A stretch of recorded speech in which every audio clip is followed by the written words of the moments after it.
안녕하세요. 실전 투자자 라상입니다. 이번 영상은 귀찮은 것도 싫고 주식으로 돈 잃기도 싫지만 계속해서 불어나는 복리를 누리고 싶은 분들을 위한 영상입니다. 투자 중에서도 가장 전통적이고 가장 안전한 방법으로 한 가지 ETF로만 투자가 가능한데요.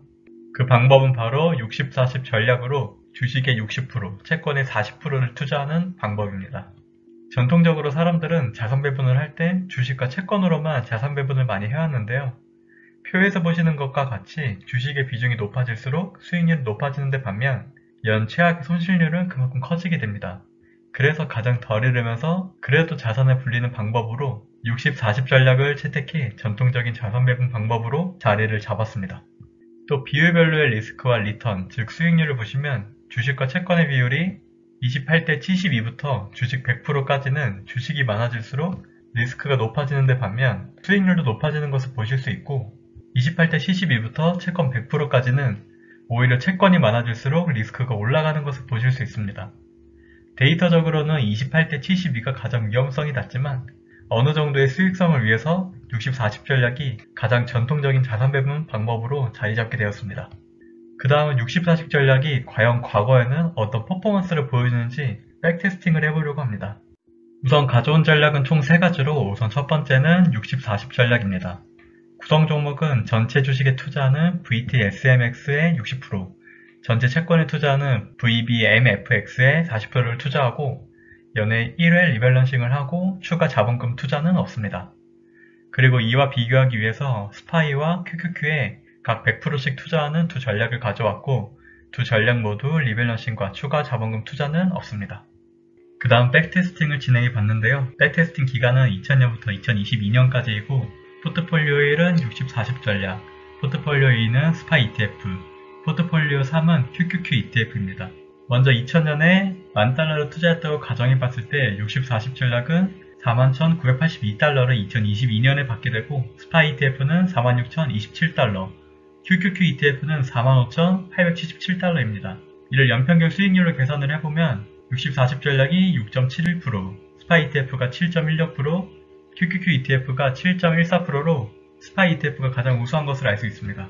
그 다음은 MDD로 고점 대비 하락률을 의미하는데 60-40 전략이 마이너스 30.72%, 스파 ETF가 마이너스 50.8%, QQQ ETF가 마이너스 81.08%로 MDD는 60-40 전략이 가장 우수한 것을 보실 수 있고 샤프 지수는 높을수록 안전한 것을 뜻하는데 60-40 전략이 0.59, 스파 ETF가 0.43, QQQ가 0.35로 60-40 전략이 가장 우수합니다.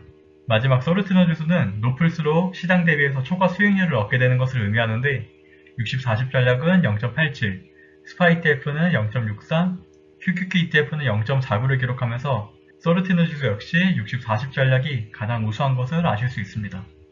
그 다음은 2000년부터 2022년까지 어떻게 주가가 각각 움직였는지를 가져와 봤습니다. 파란색이 60-40 전략, 빨간색이 스파이, 주황색이 QQQ인데요.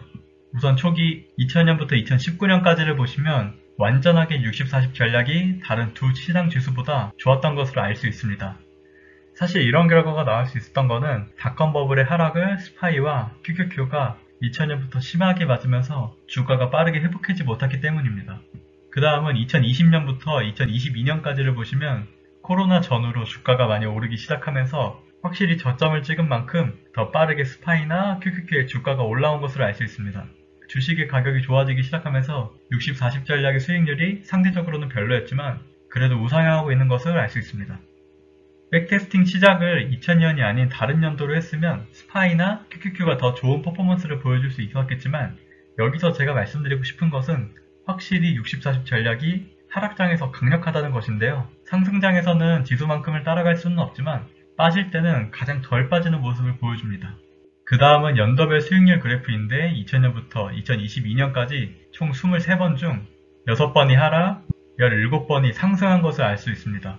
보시는 것처럼 확실히 빠질 때는 스파이나 QQQ가 많이 빠지고 60-40 전략이 덜 빠지는 것을 알 수 있고 오를 때만큼은 확실히 스파이나 QQQ가 좋은 것을 보실 수 있습니다.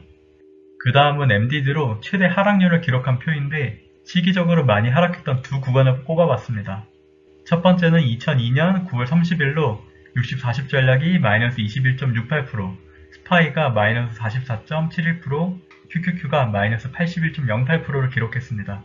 닷컴 버블이 계속되면서 특히 QQQ의 하락률이 굉장히 큰 것을 보실 수 있고, 두 번째는 2009년 2월 28일로 60-40 전략이 마이너스 30.72%, 스파이가 마이너스 50.80%, QQQ가 마이너스 74.27%입니다. 역시나 QQQ가 가장 많이 하락했고 60-40 전략이 가장 선방한 것을 보실 수 있습니다. 60-40 전략이 스파이나 QQQ보다는 평균 수익률이 덜 나오더라도 안정성 측면에서는 최고인 것 같습니다. 평상시에는 60-40 전략으로 자산을 구성하다가 닷컴 버블이나 서브프라임, 그리고 코로나 시기처럼 위기의 순간에 스파이나 QQQ로 갈아타는 것도 좋은 전략이 될 것 같습니다. 사실 60-40 전략으로 투자하는 방법은 굉장히 간단합니다. 따로 리밸런싱도 필요 없고 여러가지 ETF로 구성할 필요가 없는데요. 바로 AOR이라는 ETF만 사면 됩니다. 자동으로 리밸런싱을 해주면서 수수료는 0.15%를 받고 있는데 ETF 치고는 굉장히 저렴하고 AUM, 즉 관리자산은 1.98빌리언 달러로 ETF 치고는 작지만 자산 배분 ETF 중에서는 상위권입니다. 그리고 에버리지 스프레드는 평균 스프레드로 팔려는 가격과 사려는 가격 차로 낮을수록 계리율이 작아서 거래가 잘 되는 것을 의미하는데 0.03%라는 수치는 살짝 높은 편입니다. 그래도 AOR은 거래가 어느 정도 되니 매수 매도는 잘 이루어질 것으로 보입니다. 참고로 스파이나 QQQ ETF의 에버리지 스프레드는 0%입니다. 그 다음은 배당률로, 배당률은 1.7%를 주고 있고 이 채권 비율이 40%나 들어가 있어서 이 배당률이 꽤 좋은 것을 보실 수 있습니다. 이 개인적인 생각으로는 AOR은 정말 잃기 싫고 퇴직이 얼마 남지 않으신 분들에게 가장 적합한 자산 배분 방법이라고 생각하고, 앞선 영상에서도 한번 언급했는데 60-40 전략으로 투자한다면 매년 4%씩 인출해서 사용해도 원금이 모두 소진될 확률은 0%라고 하더군요. 저희 부모님이 만약 투자를 하신다면 단연코 저는 AOR ETF를 추천드릴 것 같습니다. 이번 영상도 시청해주셔서 감사드리고 다음에 더 좋은 영상으로 찾아뵙겠습니다.